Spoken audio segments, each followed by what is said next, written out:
Million ഡോട്ട്സിൻ്റെ അടുത്തൊരു യാത്രയിലേക്ക് എല്ലാവർക്കും സ്വാഗതം. നമ്മൾ കഴിഞ്ഞ വീക്കിൽ ഒരു യാത്ര നടത്തിയിട്ടുണ്ടായിരുന്നു ചിഞ്ചിൻ്റെ വീട്ടിലേക്ക്. ആ വീഡിയോയും കാര്യങ്ങളൊക്കെ നിങ്ങൾ കണ്ടിട്ടുണ്ടെന്ന് വിശ്വസിക്കുന്നു. സോ ഇന്ന് നമ്മൾ മറ്റൊരു യാത്രയിലാണ്. മറ്റൊരു മില്യൺ ഡോട്ട്സിൻ്റെ സ്റ്റുഡൻറ്റിൻ്റെ ജീവിതത്തിൽ വന്ന മാറ്റങ്ങളും കാര്യങ്ങളൊക്കെയാണ് നമ്മൾ ഇതിലൂടെ ഇന്നത്തെ വീഡിയോയിലൂടെ നമ്മൾ ഡിസ്കസ് ചെയ്യാൻ വേണ്ടി പോകുന്നത്. സോ നിങ്ങൾക്ക് നമ്മളെ കൂടെ ജോയിൻ ചെയ്യാം. This is Ajin K Raghav here. Welcome to our next video. നമ്മുടെ ഇന്നത്തെ ഗസ്റ്റ് കോഴിക്കോട് ഗോകുലം മാളിൽ നമ്മളെ വെയിറ്റ് ചെയ്തുകൊണ്ടിരിക്കുകയാണ്. നമ്മൾ പുള്ളിക്കാരനെ അവിടെ ഗോകുലം മാളിൽ പോയി പിക്ക് ചെയ്തതിന് ശേഷം നമ്മൾ 10 ഗ്രാമിൻ്റെ ഒരു പ്രോപ്പർട്ടി ഉണ്ട്, ബീച്ച് ഹൗസ് വെസ്റ്റിൽ ചുങ്കം ഭാഗത്ത്. സോ അവിടേക്ക് നമ്മൾ പോകും. അവിടെ നിന്നായിരിക്കും നമ്മൾ ബാക്കി നമ്മുടെ കോൺവെർസേഷനും കാര്യങ്ങളൊക്കെ പ്ലാൻ ചെയ്തിരിക്കുന്നത്. സോ നമ്മൾ ഇപ്പം പോയിക്കൊണ്ടിരിക്കുക. നല്ല റഷുണ്ട്, റോഡ് നല്ല ബ്ലോക്കാണ്, നല്ല റഷുള്ളൊരു ടൈമാണ്. സോ മെല്ലെ മെല്ലെ പയ്യെ നമ്മൾ ഓഫീസിന് അങ്ങോട്ട് എത്തിക്കൊണ്ടിരിക്കുകയാണ്. അടിപൊളിയായിട്ടല്ലോ, ഭയങ്കരമായിട്ട് വലിയ പിന്നെ ഡയറ്റൊക്കെ തന്നെ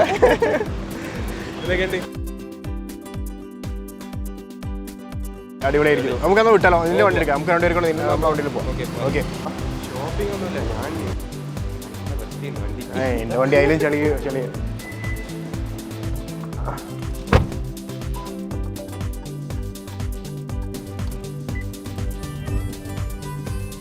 ഇടയാണല്ലേ. 18,000.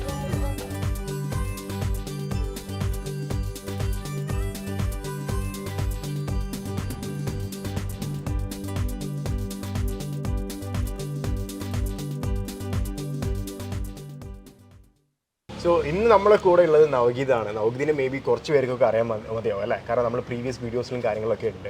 സോ ഇന്ന് നവഗീതിനെ നമ്മൾ ആക്ച്വലി ക്ഷണിച്ചിരിക്കുന്നത് കഴിഞ്ഞൊരു വർഷമായിട്ട് നവഗീത് നമ്മുടെ കൂടെ ഉണ്ട്, മില്യൺ ഡോട്ട്സിൻ്റെ കൂടെ ഉണ്ട്. സോ ആ ഒരു 1 ഇയർ ജേണി എങ്ങനെ ഉണ്ടായിരുന്നു, ഇപ്പം എങ്ങനെയാണ് കാര്യങ്ങൾ മുന്നോട്ട് പോയിക്കൊണ്ടിരിക്കുന്നത്, ട്രേഡിങ്ങിലൂടെ എന്തൊക്കെ ചേഞ്ചസ് ഉണ്ടാക്കാൻ വേണ്ടി സാധിച്ചു, ഇങ്ങനത്തെ കാര്യങ്ങളൊക്കെയാണ് നമ്മൾ ഈ വീഡിയോയിൽ ഡിസ്കസ് ചെയ്യാൻ വേണ്ടി പോകുന്നത്. മഴയായത് കാരണം നമ്മൾ ഉള്ളോട്ട് കയറി, പക്ഷേ ഉള്ളിൽ നമുക്ക് ലൈറ്റും കാര്യങ്ങളൊക്കെ കാര്യങ്ങളൊന്നും ഇല്ലാത്തതുകൊണ്ട് നമ്മൾ നേരെ വീണ്ടും പുറത്തേക്ക് ഇറങ്ങി. അപ്പോൾ ഇവിടെ മഴ പെയ്തുകൊണ്ടിരിക്കുകയാണ്, ബട്ട് നമ്മൾ ഷെയ്ഡിൻ്റെ താഴെ ആയതുകൊണ്ട് വലിയ കുഴപ്പമൊന്നുമില്ല. So Navgeet, welcome. Thank you. So കഴിഞ്ഞൊരു 1 ഇയർ ജേണി എങ്ങനെ ഉണ്ടായിരുന്നു നവഗീത്? 1 ഇയർ ജേണി എന്ന് പറയുമ്പോൾ ഇപ്പോൾ കംപ്ലീറ്റ്ലി ട്രേഡിങ് തന്നെയാണ്. അപ്പം മെയിൻ ഇൻകം ട്രേഡിങ് തന്നെയാണ്. 1 ഇയറിൽ പുരോഗതി അല്ലാതെ വേറൊന്നുമില്ല. ഇങ്ങനെ ഓരോ മന്തും ബെറ്റർ ആയിക്കൊണ്ടിരിക്കുന്നു. ഇപ്പോൾ ലോസസ് വന്നിട്ടുണ്ടായിരുന്നു, വന്ന സമയത്തൊക്കെ അത് റിക്കവർ ചെയ്യാനുള്ള കാര്യങ്ങൾ എങ്ങനെ വരുമ്പോൾ മന്ത് ഉണ്ടാകുമ്പോഴത്തേക്ക് P&L ഗ്രീനിലേക്ക് എത്തിക്കും. കുഴപ്പമില്ല, നല്ലോണം ബെറ്ററായി പഠിച്ചു വരുന്നു. ഇനിയും കാര്യങ്ങൾ പഠിക്കാനുണ്ട്, ഇനിയും പഠിക്കും. എന്തൊക്കെ സ്ട്രഗിൾ ആയിരുന്നു ആക്ച്വലി സ്റ്റാർട്ടിങ്ങിൽ, അതായത് ട്രേഡിങ്ങിലേക്ക് കടന്നു വന്ന സമയത്ത് അനുഭവിച്ചത്, അതിനുശേഷം ഇപ്പം ഒരുപാട് എക്സ്പീരിയൻസ് വന്നിരിക്കുന്നു, ആ എക്സ്പീരിയൻസും കാര്യങ്ങളൊക്കെ ഷെയർ ചെയ്യാം. സ്ട്രഗ്ലിംഗ് എന്ന് പറയുമ്പം ഇപ്പോൾ ആദ്യം നമുക്ക് ജസ്റ്റ് കാര്യങ്ങൾ പഠിച്ചു, പക്ഷേ അതെങ്ങനെ മാർക്കറ്റിൽ ചെയ്യണമെന്ന് അറിയില്ല. അതായത് ഇപ്പോൾ ഒരു സ്ട്രാറ്റജി പഠിച്ചു കഴിഞ്ഞാൽ അത് മാർക്കറ്റിൽ ഇംപ്ലിമെൻറ്റ് ചെയ്യുന്ന ടൈമിൽ നമുക്ക് കുറേ പ്രശ്നം വന്നിട്ടുണ്ട്. കാരണം അതെങ്ങനെ ഇംപ്ലിമെൻറ്റ് ചെയ്യണം, അല്ലെ അത് ഇംപ്ലിമെൻറ്റ് ചെയ്യുന്ന ടൈമിൽ ലോസ് വരുമ്പോൾ അതെങ്ങനെ ആ ടൈമിൽ മെയിൻ പ്രശ്നം വെച്ച് കഴിഞ്ഞാൽ നമുക്ക് മൈൻഡ്, ഇത് കംപ്ലീറ്റ്ലി മൈൻഡും പേഷ്യൻസും വെച്ചിട്ടുള്ളതാണ്. സ്ട്രഗ്ലിങ്ങിൽ ചില സമയത്ത് ഇത് എടുത്ത ഡിസിഷൻ തെറ്റിയോ എന്ന് വരെ തോന്നിയിട്ടുണ്ട്. പക്ഷേ ആ ഒരു ടൈമിലൊക്കെ നമ്മളെ പിടിച്ച് നിൽപ്പിക്കാനായിട്ടുള്ള കുറച്ച് കാരണങ്ങളുണ്ട്. അതായത് നമ്മൾ എന്തുകൊണ്ട് ഇത് തിരഞ്ഞെടുത്തു, പിന്നെ ചില ആൾക്കാരുണ്ടാവും നമ്മളെ നിൽപ്പിക്കാനായിട്ട്. അങ്ങനെ കുറേ കാര്യങ്ങളുണ്ടായിരുന്നു. ഓരോ സ്ട്രഗിളും ഓരോ സമയം ലോസസ് വരുന്ന സമയത്ത് അതൊരു ലെസണാണ്. അതായത് പിന്നെ വെച്ച് കഴിഞ്ഞാൽ ഞാൻ ഒരു സ്ഥലത്ത് വായിച്ച കാര്യമുണ്ട്. അതായത് ലോസസ് എന്നുള്ളത് അത് നമ്മളെ ട്യൂഷൻ ഫീ ആണ്. കാരണം നമ്മളിപ്പോൾ ഒരു സ്ഥലത്തൊരു കാര്യം പഠിക്കുകയാണെങ്കിൽ നല്ല ഫീസ് ഉണ്ട്. അതായത് ഇപ്പോൾ ഒരു ഡോക്ടർ ആവണമെന്നുണ്ടെങ്കിൽ എത്രയോ ലക്ഷം, ചില സ്ഥലത്തേക്ക് CR ഒക്കെ വേണ്ടി വരും. അതിന് വേണ്ട ടൈമിങ്ങും, അതായത് ഒരു 5 കൊല്ലം മിനിമം വേണം ഒരു ഡോക്ടറായി വരണമെന്നുണ്ടെങ്കിൽ. അപ്പം ഒരു ട്രേഡിങ്ങിൽ വന്നു കഴിഞ്ഞാൽ ഒരിക്കലും അതൊരു 3 മാസം 5 മാസം 1 കൊല്ലം കൊണ്ടാകത്തില്ല. അതിന് വേണ്ട സ്ട്രഗിൾ ഉണ്ട്. ആ ടൈം നല്ലോണം സ്ട്രഗിൾ ചെയ്ത് പിന്നെ മാർക്കറ്റിൽ ഇംപ്ലിമെൻറ്റ് ചെയ്ത ടൈമിൽ പിന്നെ നമുക്ക് ഡൗട്ട് വരുമ്പോൾ സാറിനെ തന്നെ കുറേ വട്ടം ഞാൻ ബുദ്ധിമുട്ടിച്ചിട്ടുണ്ട്. എങ്ങനെ ചെയ്യണം, എന്ത് ചെയ്യണം, സ്ട്രൈക്ക് പ്രൈസ് സെലക്ഷൻ, കുറേ പ്രശ്നങ്ങൾ ഉണ്ടായിട്ടുണ്ട്. ഇപ്പം അത് കംപ്ലീറ്റ്ലി മാറി. ഇപ്പം സ്ട്രൈക്ക് പ്രൈസ് സെലക്ഷനൊക്കെ വലിയ പാടില്ല. കുറേ കാര്യങ്ങൾ എന്തൊക്കെ ആ സമയത്ത് നോക്കണം, ഒരു സ്ട്രൈക്ക് സെലക്ട് ചെയ്യുന്ന ടൈമിൽ എന്ത് നോക്കിയെടുക്കണം, അത് പഠിപ്പിച്ച് തന്നിട്ടുണ്ടായിരുന്നു. പിന്നെ അത് നോക്കി ഇപ്പോൾ സ്ട്രൈക്ക് പ്രൈസ് സെലക്ഷൻ ഒരു പ്രശ്നമല്ല. പിന്നെ ഇപ്പോൾ ലോസ് വരുമ്പോൾ അത് കാരണം നമുക്ക് ഇപ്പം മനസ്സിലാകുന്നുണ്ട്, അതായത് എവിടെ മാർക്കറ്റ് എത്തും എന്നുള്ളത് നമുക്ക് മനസ്സിലാക്കാൻ പറ്റുന്നുണ്ട്. അപ്പോൾ ഇപ്പോൾ ആദ്യമൊക്കെ എന്ന് പറഞ്ഞു കഴിഞ്ഞാൽ ജസ്റ്റ് P&L റെഡ് 1000 അല്ലെങ്കിൽ 2000 ഒക്കെ ആകുമ്പോൾ തന്നെ ഉള്ളിൽ ഭയങ്കര പേടിയാണ്. അയ്യോ ലോസായി. നേരെ മറിച്ചിട്ട് 1000 പ്രോഫിറ്റ് ആകുമ്പോൾ ഭയങ്കര സന്തോഷവും. പക്ഷേ ഇപ്പം നമ്മൾ എത്രത്തോളം ക്യാപിറ്റൽ അതിൻ്റെ അകത്ത് ഇടുന്നുണ്ട്, അപ്പോൾ അതിനനുസരിച്ചിട്ട് ചില സമയത്ത് മാർക്കറ്റ് ഓപ്പോസിറ്റ് ഡയറക്ഷനിൽ വരാം. അപ്പോൾ ആ ഒരു ടൈമിൽ എവിടെയാണ് ഇത് എത്തുക എന്ന് നമുക്കറിയാം. ഇപ്പം ലോസ് വന്നു കഴിഞ്ഞാൽ അത് ആക്സെപ്റ്റ് ചെയ്തിട്ട് ആ ലോസിനെ എക്സിറ്റ് ചെയ്ത് അത് എങ്ങനെ തിരിച്ചു കൊണ്ടുവരണം എന്നുള്ളത് പഠിച്ചിട്ടുണ്ട്. അത് കറക്റ്റായിട്ട് പറയുകയാണെങ്കിൽ ടാർഗറ്റ് നമ്മൾ വെച്ചിട്ടുണ്ട്, അതേപോലെ തന്നെ സ്റ്റോപ്പ് ലോസും. ആ സ്റ്റോപ്പ് ലോസ് ഹിറ്റ് ചെയ്ത് കഴിഞ്ഞാൽ എക്സിറ്റ് ചെയ്യുക, അടുത്തെടുക്കുക. അടുത്തെടുത്തിട്ട് അത് പ്രോഫിറ്റിലേക്ക് എത്തിക്കുക. അത് ഇപ്പോൾ പഠിച്ച് വന്നിട്ടുണ്ട്. ഇപ്പോൾ സെല്ലിങ്ങിൻ്റെ അകത്ത് ഒരു ഇത് വെച്ച് നോക്കുകയാണെങ്കിൽ ടോട്ടലി പ്രോഫിറ്റ് തന്നെയാണ് പോയിക്കൊണ്ടിരിക്കുന്നത്. സോ ട്രേഡിങ്ങിലേക്ക് ഇറങ്ങുന്ന സമയത്ത് ഒരു ഫുൾ ടൈം ട്രേഡിങ് മാത്രം ചെയ്യുന്നൊരു വ്യക്തിയെ മാറും, ട്രേഡിങ്ങിൽ ഇത്ര സക്സസ് ആവാൻ വേണ്ടി പറ്റും എന്ന് എപ്പോഴെങ്കിലും ചിന്തിച്ചിട്ടുണ്ടായിരുന്നു? ഇല്ല ഇല്ല. കാരണം ഞാൻ ആദ്യം ജോബിൻ്റെ കൂടെ തന്നെ കൊണ്ടുപോയ സാധനം ട്രേഡിങ്. പിന്നെ അതും മതിയായി അവിടെ നിന്ന് ഇറങ്ങി. പിന്നെ ഫുൾ ടൈം ആക്കാൻ പറ്റുമെന്ന് അപ്പോഴും വിചാരിച്ചിട്ടുണ്ടായിരുന്നു. കാരണം അത് കഴിഞ്ഞിട്ട് ഞാൻ വേറെ ജോബിൻ്റെ കാര്യങ്ങൾ നോക്കിയിട്ടുണ്ടായിരുന്നു. പിന്നെ അത്യാവശ്യം നല്ല രീതിയിൽ ഉഴപ്പി ഇത് ട്രേഡിങ് പഠിക്കുമ്പോൾ ഞാൻ ഉഴപ്പിയ മനുഷ്യനാണ്. പിന്നെ ഒരു ടൈമിൽ പോയിൻ്റ് ഔട്ട് ചെയ്ത്, കാരണം നല്ലോണം പഠിക്കാൻ തുടങ്ങി, അതായത് പാഷനായിട്ടായി പഠിക്കാൻ തുടങ്ങി. അതായത് ഇത് ഇങ്ങനെ വന്നാൽ എന്ത് സംഭവിക്കും, ഇങ്ങനെയാണെങ്കിൽ എന്ത് സംഭവിക്കും, അത് മനസ്സിലാക്കി തുടങ്ങി. ഇത് പിന്നെ ഇത് വെറും പഠിത്തം മാത്രം, ഇതൊരു സ്കില്ലാണ്. ഇത് ഡെവലപ്പ് ചെയ്ത് എടുത്തു കഴിഞ്ഞാൽ നമുക്ക് എക്സ്പീരിയൻസ് കൂടുന്നതോറും ഇതിൻ്റെ അകത്ത് നമ്മളെ നോളജ് കൂടിക്കൊണ്ടിരിക്കും. അങ്ങനെ മാറി വന്നപ്പോൾ മനസ്സിലായി ഇതിൽ പിന്നെ നമുക്ക് നല്ല ഫ്രീഡം ഉണ്ട്, നല്ല സമാധാനം ഉണ്ട്. അത് വേറൊരാളുടെ ആൻസറബിൾ അല്ല. നമ്മളെ കാര്യം നമ്മൾ നോക്കി പോവുക. എനിക്ക് എൻ്റേതായ കാര്യങ്ങൾ ചെയ്യാം, എവിടെ വേണമെങ്കിൽ പോകാം, എന്തും ചെയ്യാം. അതൊരു ജോലിയിൽ കയറി കഴിഞ്ഞാൽ പറ്റത്തില്ല. പക്ഷേ എന്ന് വെച്ചിട്ട് ഇത് എല്ലപ്പോഴും ഇത് എന്നാൽ ഒന്നും ശ്രദ്ധിക്കാണ്ട് പോകാൻ പറ്റത്തില്ല. ഇത് കാരണം അതൊരു ബിസിനസ് തന്നെയാണ്, കംപ്ലീറ്റ്ലി ഇതൊരു ബിസിനസ്സാണ്. അത് അതിൻ്റേതായ ഇതിൽ തന്നെ നമ്മൾ സീരിയസ്നെസ് ഇതിനെ ഉണ്ടാവണം, ഉണ്ടെങ്കിലേ ഇതും മുമ്പോട്ട് കൊണ്ടുപോകാൻ പറ്റത്തുള്ളൂ. അപ്പോൾ അത് അതിൻ്റെ പാരലലി കൊണ്ടുപോകാൻ പറ്റുമെന്ന് എനിക്ക് മനസ്സിലായ സമയം തൊട്ടിട്ട് അതന്നെ ഞാൻ സാറോട് പറഞ്ഞ കാര്യമുണ്ട്. സാറേ ഞാൻ 6 മാസം നോക്കും, ഇത് പറ്റിയിട്ടില്ലെങ്കിൽ ഞാൻ വേറെ പരിപാടി നോക്കും എന്നുള്ളത്. അപ്പോൾ സാറിനോട് പറഞ്ഞിട്ട് ഇത് 6 മാസം കൊണ്ട് ആവത്തില്ല, ചിലപ്പോൾ ഒരു കൊല്ലം എടുക്കാം. സാറൊന്നും പറഞ്ഞിട്ട് എനിക്ക് ചിലപ്പോൾ ടൈം എടുക്കും. ഞാൻ പിന്നെ അങ്ങനെ നോക്കാം. അപ്പോൾ ആ ഒരു 6 മാസത്തിൽ തന്നെ എനിക്ക് മനസ്സിലായി ഇത് പഠിച്ചുകൊണ്ട് വന്നു കഴിഞ്ഞാൽ മനസ്സിലാവും. കാരണം ഇപ്പോൾ നമ്മൾ ഒരു വണ്ടി ഓടിക്കുന്ന കാര്യം, ഇത് ഒരാൾക്ക് ചിലപ്പോൾ പെട്ടെന്ന് വണ്ടി ഓടിച്ച് കഴിഞ്ഞാൽ പറ്റിയെന്ന് വരത്തില്ല. അതേപോലെ തന്നെയാണ് ഇതും. ഇത് എക്സ്പീരിയൻസ് കൂടുന്നതോറും നമുക്ക് ഇപ്പോൾ വണ്ടി എടുത്ത് പോകുന്നതിന് ഒരു പ്രശ്നം ഉണ്ടാവത്തില്ല. അതായത് എക്സ്പീരിയൻസ് കൂടി കഴിഞ്ഞാൽ അതാവും. അതേപോലെ തന്നെയാണ് ഇതും. നല്ലോണം എക്സ്പീരിയൻസ് വന്നു കഴിഞ്ഞാൽ നമുക്ക് നല്ല മാറ്റങ്ങൾ വരും. കാരണം നല്ല രീതിയിൽ പ്രോഫിറ്റ് ജനറേറ്റ് ചെയ്യാനും, അതായത് ബിസിനസ്സിൻ്റെ അകത്ത് നമുക്ക് ഉണ്ടാക്കുന്ന പ്രോഫിറ്റ് പോലെ തന്നെ ഇതിലും പ്രോഫിറ്റ് ഉണ്ടാക്കാൻ പറ്റും. പിന്നെ വെച്ചാൽ ബിസിനസ്സിൽ നമ്മൾ ക്യാപിറ്റൽ അത്രയും പ്രൈസ് ചെയ്തിട്ടാണ് ഒരു ബിസിനസ് സ്റ്റാർട്ട് ചെയ്യുന്നത്. അതിൻ്റെ അകത്ത് കുറേ നമുക്ക് എന്താ പറയണ്ട എക്സ്പെൻസുകൾ വരും. ഇതിൽ എക്സ്പെൻസ് എന്ന് പറയാൻ മാത്രം എക്സ്പെൻസ് ഇല്ല, ലോസാണ് എക്സ്പെൻസ്. ആ ലോസ് ട്യൂഷൻ ഫീ ആയിട്ട് കണക്കാക്കുക, അപ്പോൾ പ്രശ്നമില്ല. ഇന്ന് നിഫ്റ്റി എക്സ്പയറി ഡേ ആണ്. അതെ. സോ പൊസിഷൻസ് ഉണ്ടോ? ഒന്ന് ഷോ ചെയ്യാമോ? Positions almost 18,000 rupees profit running ഉണ്ട്. ഈ മന്ത് ഇപ്പോൾ ജൂൺ മന്ത് ഏകദേശം പകുതിയായിട്ടുണ്ട്. ഈ ജൂൺ മന്ത് എത്ര ഏകദേശം ഉണ്ടാക്കിയിട്ടുണ്ടോ? ജൂൺ മന്ത് എന്തായാലും അബവ് 50K ഉണ്ടാവും. ഇന്നത്തെ ഇതും കൂടെ കഴിയുമ്പോൾ എന്തായാലും ഒരു 45-49 ആ ഒരു ഇതിലേക്ക് എത്തും. സോ അതായത് ജൂൺ സെക്കൻഡ് വീക്ക് ആയിട്ടുള്ളൂ. സോ ആ സമയത്ത് തന്നെ ഏകദേശം 50K ആണ്, 50,000 രൂപയുടെ അടുത്തുള്ള പ്രോഫിറ്റാണ് പുള്ളിക്കാരൻ ജനറേറ്റ് ചെയ്തിരിക്കുന്നത്. അതായത് പല MNC കമ്പനിയിൽ വർക്ക് ചെയ്യുന്ന ആളുകൾക്കും മേ ബി അവരുടെ ഒരു 1 month സാലറി ഒക്കെയാണ് വിത്തിൻ 2 weeks ഒക്കെ കിട്ടുന്നത്. ബട്ട് റിസ്ക് ഇൻവോൾവ് ആണ്. പക്ഷേ ആ റിസ്ക്കും കാര്യങ്ങളും എക്സ്പീരിയൻസിലൂടെ അഡ്ജസ്റ്റ്മെൻറ്റ്സ് ചെയ്യാനും അതേപോലെ ലൈക്ക് ആ റിസ്ക് കുറയ്ക്കാനും വേണ്ടി പഠിച്ചിട്ടുണ്ട്. നമ്മൾ കാറിൽ വരുന്ന സമയത്ത് നമ്മൾ ഡിസ്കസ് ചെയ്ത കാര്യങ്ങളാണ് അല്ല, അഡ്ജസ്റ്റ്മെൻറ്റ്സ് നടത്തുന്ന സമയത്ത് ഇങ്ങനെ ചെയ്യുന്ന കാര്യങ്ങൾ, അതൊക്കെ എക്സ്പീരിയൻസിലൂടെ കിട്ടുന്ന ഒരു കാര്യമാണ്. So and the next thing is that freedom. കാരണം കഴിഞ്ഞ 1 month, അതായത് ഒരു 1 month ബിഫോർ പുള്ളിക്കാരൻ മണാലി പോയിട്ടുണ്ടായിരുന്നു, മണാലി കസോളൊക്കെ യാത്ര. അപ്പം ആ ടൈമിലും പുള്ളിക്കാരൻ ട്രേഡിങ്ങും കാര്യങ്ങളും പ്രോഫിറ്റ്സും കാര്യങ്ങളും ജനറേറ്റ് ചെയ്തു. സോ അത് ഭയങ്കര സന്തോഷം തന്നൊരു കാര്യമായിരുന്നു. അതായത് നമുക്ക് എവിടെ ചെന്ന് കഴിഞ്ഞാലും നമ്മൾക്ക് ജോലി ചെയ്യാം, നമുക്ക് അവിടെ നിന്ന് പ്രോഫിറ്റ്സ് ഉണ്ടാക്കാം, നമുക്ക് നമ്മളുടെ ചിലവുകൾ അതിലൂടെ നമുക്ക് നടത്താം എന്നുള്ള കാര്യങ്ങളൊക്കെ. സോ എങ്ങനെ ഉണ്ടായിരുന്നു മണാലി ട്രിപ്പ്, അതിൻ്റെ അതിലൂടെയുള്ള ട്രേഡിങ്? ലൈക്ക് നെറ്റ്വർക്ക് ഇല്ലാത്തൊരു സ്ഥലമാണ്. സോ എങ്ങനെയൊക്കെയായിരുന്നു അതൊക്കെ ഉണ്ടാക്കി? മണാലി അത് ഏകദേശം ഞങ്ങൾ 14 days ആണ് ട്രിപ്പ് പ്ലാൻ ചെയ്തിട്ടുണ്ടായിരുന്നത്. ചെറിയ ചേഞ്ച് വന്നിട്ട് ഞാൻ മാത്രമായിട്ട് വേറെ പോകേണ്ട വന്നിട്ടുണ്ടായിരുന്നു സ്റ്റാർട്ടിങ്ങിൽ. പിന്നെ അത് കഴിഞ്ഞ് അവിടെ നിന്ന് റേഞ്ച് ഇഷ്യൂസ് സ്റ്റാർട്ടിങ് ഉണ്ടായിരുന്നില്ല. ഞാൻ കാസർഗോഡ് നിന്ന സമയത്ത് വലിയ കുഴപ്പമുണ്ടായിരുന്നില്ല. അവിടെ നിന്ന് ട്രക്ക് ചെയ്യുന്ന ടൈമിൽ മാത്രമേ ഒരു ഇഷ്യൂ ഉണ്ടായിട്ടുള്ളൂ. പിന്നെ അത് കഴിഞ്ഞിട്ട് മണാലിയിൽ നിന്ന് ഒന്ന് അഡൾട്ട് ടൗണിൽ അങ്ങോട്ടൊക്കെ പോയിട്ടുണ്ടായിരുന്നു. അപ്പോൾ ഒരു റേഞ്ച് ഇഷ്യൂ ഉണ്ടായിരുന്നു. പക്ഷേ എന്നാൽ നമ്മളെ പൊസിഷൻ കറക്റ്റായിട്ട് വെച്ചതുകൊണ്ട് കുഴപ്പമുണ്ടായിരുന്നില്ല. ആ ഒരു ടൈമിൽ തന്നെ ട്രിപ്പിൻ്റെ എക്സ്പെൻസ് ഞാൻ അതിൻ്റെ അകത്ത് ബെയർ ചെയ്തു. അതായത് ട്രിപ്പിൻ്റെ എക്സ്പെൻസ് ട്രേഡിങ്ങിലൂടെയാണ്? കംപ്ലീറ്റ്ലി എടുത്തിട്ടുണ്ടായിരുന്നു. ഏകദേശം 30K ബുക്ക് ചെയ്തു. 30K.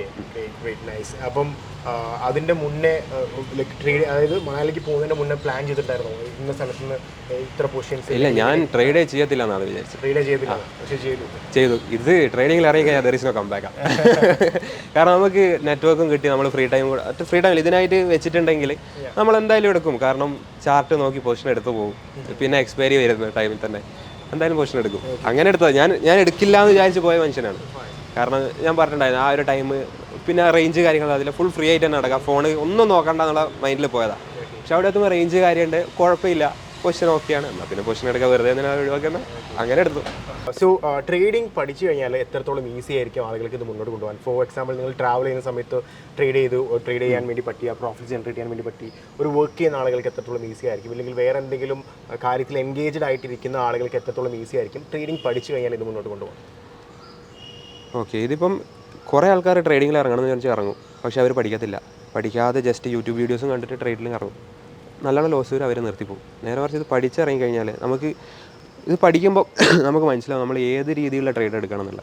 അത് സെല്ലിങ്ങും ബൈയിങ്ങും ഉണ്ട്, അതിന് നമ്മൾ എന്തെടുക്കണം എന്നുള്ളത് നമ്മൾ അന്നേരം തീരുമാനിക്കണം. നമുക്ക് രണ്ടും മനസ്സിലായി കഴിഞ്ഞാൽ മനസ്സിലാവും ഏതെടുക്കണം എന്തെടുക്കണം. പിന്നെ ഇതിൽ പല സ്ട്രാറ്റജീസ് ഉണ്ട്, എല്ലാ സ്ട്രാറ്റജീസും പഠിക്കണം എന്നില്ല. ഒരു സ്ട്രാറ്റജിയിൽ മാസ്റ്റർ ചെയ്ത് കഴിഞ്ഞാൽ അത് മതി ട്രേഡിങ് ഫുൾ പഠിച്ചെടുക്കാൻ. അതായത് ആ സ്ട്രാറ്റജി നമ്മൾ മാസ്റ്റർ ചെയ്യുക, അതായത് അതിൻ്റെ അകത്ത് ഇനി എന്ത് കൊണ്ടുവരാൻ പറ്റും, അതിപ്പോൾ മാർക്കറ്റ് വേറെ രീതിയിൽ ബിഹേവ് ചെയ്ത് കഴിഞ്ഞാൽ ആ സ്ട്രാറ്റജി എങ്ങനെ മോൾഡ് ചെയ്തെടുക്കാൻ പറ്റും, അത് പഠിച്ചു കഴിഞ്ഞാൽ നല്ലോണം മാറ്റാൻ പറ്റും. ഇപ്പം സെല്ലിംഗ് ആകുമ്പോൾ നമുക്കുള്ള ഗുണം എന്ന് വെച്ച് കഴിഞ്ഞാൽ full time market chart analyse ചെയ്യണ്ട. അതായത് നമുക്കൊരു ഈ ഒരു പീരീഡിലായാലും നോക്കിക്കൊണ്ടുവന്നാൽ മതി. ആ ഒരു ടൈമിൽ നമുക്ക് മനസ്സിലാവും അഡ്ജസ്റ്റ്മെൻറ്റ് വരുത്തണോ വേണ്ടിയോ എന്നുള്ളത്. ബൈയിങ് ആകുന്ന ടൈമിലാണ് നമ്മൾ കംപ്ലീറ്റ്ലി ഒരു ഫോക്കസ് ചെയ്തിരിക്കേണ്ടത്. പിന്നെ അതിൽ ബൈയിങ് തന്നെ നമുക്ക് സ്കാൽപ്പ് ചെയ്യുന്ന ടൈമിൽ ഒരു 10 മിനിറ്റ് വേണ്ട, 10 മിനിറ്റും ഇല്ല, 5 മിനിറ്റ്. ഞാനൊക്കെ സ്കാൽപ്പ് ചെയ്യുന്ന ടൈമിലേക്ക് എനിക്കറിയാം ഒരു മിനിറ്റിനുള്ളിൽ ഞാൻ ട്രേഡ് എടുത്ത് എക്സിറ്റ് ചെയ്ത ടൈമൊക്കെ ഉണ്ട്.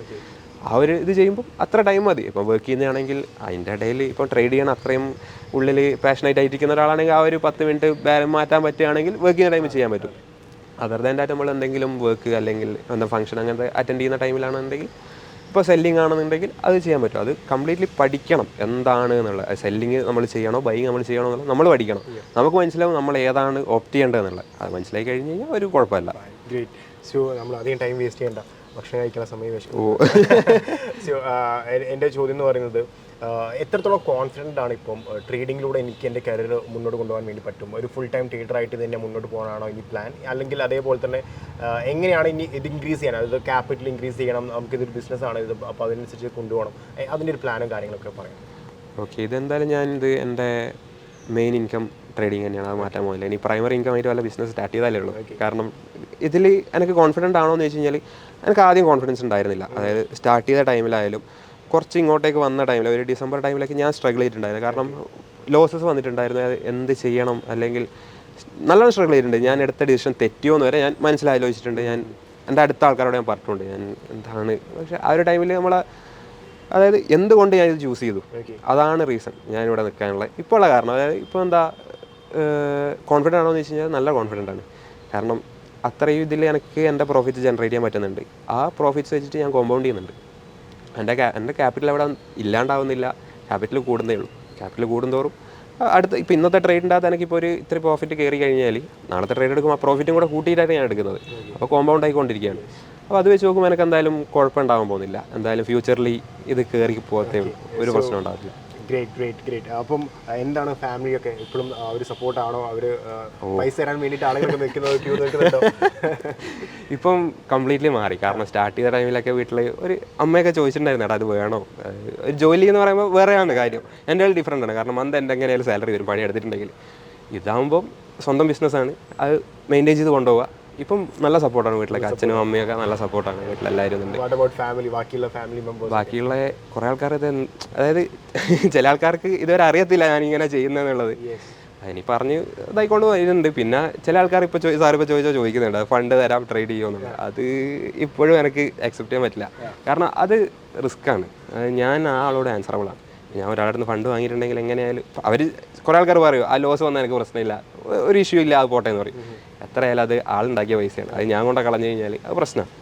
അതുകൊണ്ട് അത് എനിക്ക് പറ്റില്ല എന്നുള്ളതിൽ തന്നെ ഞാൻ ഇപ്പോഴും നിൽക്കുന്നത്. പിന്നെ കുഴപ്പമില്ലാണ്ട് പോകുന്നുണ്ട്. എല്ലാവരും നല്ല സപ്പോർട്ടുണ്ട്. ഫ്രണ്ട്സ് ആയാലും ഇപ്പോൾ നല്ല സപ്പോർട്ടാണ്. കാര്യങ്ങൾ ചോദിക്കുന്നുണ്ട്. കുറേ ആൾക്കാർക്ക് ഡൗട്ട് ചോദിക്കുന്ന ആൾക്കാർക്ക് എനിക്ക് ഇപ്പോൾ പറഞ്ഞു കൊടുക്കാൻ പറ്റുന്നുണ്ട്. അതൊരു നല്ല കാര്യമാണ്. അപ്പോൾ നമ്മൾ കാറിൽ വന്ന സമയത്ത് സംസാരിച്ചൊരു കാര്യം ഉണ്ടായിരുന്നു, ഇനി അടുത്ത മീറ്റപ്പ് എന്നുള്ള കാര്യം. സോ മീറ്റപ്പിന് വേണ്ടി വെയിറ്റ് ചെയ്തിരിക്കുകയായിരിക്കും കുറേ ആളുകൾ. അപ്പോൾ നമുക്ക് ഒരു മീറ്റപ്പ് ഉടനടി തന്നെ ഉണ്ടാവും. നമ്മൾ പുതിയ ഓഫീസിൻ്റെ ഉദ്ഘാടനം അതിന് ശേഷമുള്ള ഒരു ടൈമിലായിട്ട് നമ്മൾ ആനിവേഴ്സറി അനുവദിച്ചായിരിക്കും ആ ഒരു മീറ്റപ്പും കാര്യങ്ങളൊക്കെ ഉണ്ടാവുക. So I M so happy. കാരണം എനിക്ക് ഓർമ്മയുണ്ട് പണ്ട് നമ്മൾ ഒരുമിച്ചിരുന്ന് സംസാരിച്ച കാര്യങ്ങളെല്ലാം സ്റ്റാർട്ടിങ്ങിൽ വന്നോ കണ്ടോ. അപ്പം ഭയങ്കരമായിട്ടുള്ള ചേഞ്ചസും കാര്യങ്ങളും വന്നു ലൈഫിൽ. ട്രേഡിങ് മാത്രമേ മാറി. അപ്പം അതിൽ ചെറിയൊരു ചേഞ്ചസ് നമ്മളെ ഭാഗത്തുനിന്ന് കൊണ്ടുവരാൻ വേണ്ടി വേണ്ടി സാധിച്ചു? ചെറുതല്ല, നല്ല രീതിയിൽ. അതായത് ഇപ്പോൾ നമുക്ക് ഞാൻ പറഞ്ഞില്ലേ, അതായത് എന്താ സ്ട്രഗിൾ ചെയ്യുന്ന ടൈമിൽ സാറിനെ വിളിച്ച് കുറച്ചേരം സംസാരിച്ചാൽ മതി, സാർ അത് ബൂസ്റ്റ് ചെയ്ത് തരും. എന്താണ് ലോസ് വന്നിട്ടുണ്ട്, അവിടെ പ്രശ്നമില്ല, അടുത്ത ആഴ്ച നമ്മളത് റിക്കവർ ചെയ്യും. അതന്നെ. പിന്നെ കുറേ ഡിസിപ്ലിൻ ആയി. നമ്മൾ ചെറിയ ചെറിയ മാറ്റങ്ങൾ ഓരോരുത്തരുടെ ലൈഫിൽ ട്രേഡിങ്ങിലൂടെ മില്യൺ ഡോളേഴ്സ് കൊണ്ടുവരാൻ വേണ്ടി സാധിക്കുന്നത് വളരെ സന്തോഷമാണ്. സോ ലൈക്ക് നവഗീൻ്റെ സ്റ്റോറി നിങ്ങൾ കേട്ടിട്ടുണ്ടാവും. പുള്ളിക്കാരൻ സ്ട്രഗിൾ ചെയ്തിട്ട് തന്നെയാണ് ട്രേഡിങ്ങിലേക്ക് വന്നത്. അത് ഏതൊരു നല്ല ട്രേഡറിൻ്റെയും സ്റ്റാർട്ടിങ്ങിൽ ഒബ്വിയസ്ലി നമുക്ക് നല്ല സ്ട്രഗിളും കാര്യങ്ങളും ഉണ്ടാവും. അവിടെ എത്രത്തോളം നമ്മൾ ഇതിന് ലൈക്ക് ഒരു ഉറച്ച തീരുമാനത്തോടു കൂടി നമ്മൾ നിൽക്കുന്നു, അതിൻ്റെ മുകളിൽ ഹാർഡ് വർക്ക് ചെയ്യുന്നു, കൺസിസ്റ്റൻസി ഈസ് ദ കീ അല്ലേ, കൺസിസ്റ്റൻ്റ് ആയിട്ട് ഹാർഡ് വർക്ക് ചെയ്യുന്നു, അവർക്ക് ഇതിൽ വിജയം കണ്ടെത്താൻ വേണ്ടി സാധിക്കും. ഈവൻ നിങ്ങൾക്ക് നവഗീൻ്റെ സ്റ്റോറിയിലൂടെ അത് കാണാൻ വേണ്ടി സാധിക്കും. ഇനിയും ഇതുപോലത്തെ ഒരുപാട് പേരുണ്ട് നമ്മളുടെ കമ്മ്യൂണിറ്റിയിലുള്ള. സോ അതുപോലെ ഒരുപാട് പേരുടെ സ്റ്റോറിയും കഥയും യാത്രയും ഒക്കെ ആയിട്ട് നമുക്ക് ഇനിയും അടുത്ത വീഡിയോയിൽ കാണാം. ഓക്കെ.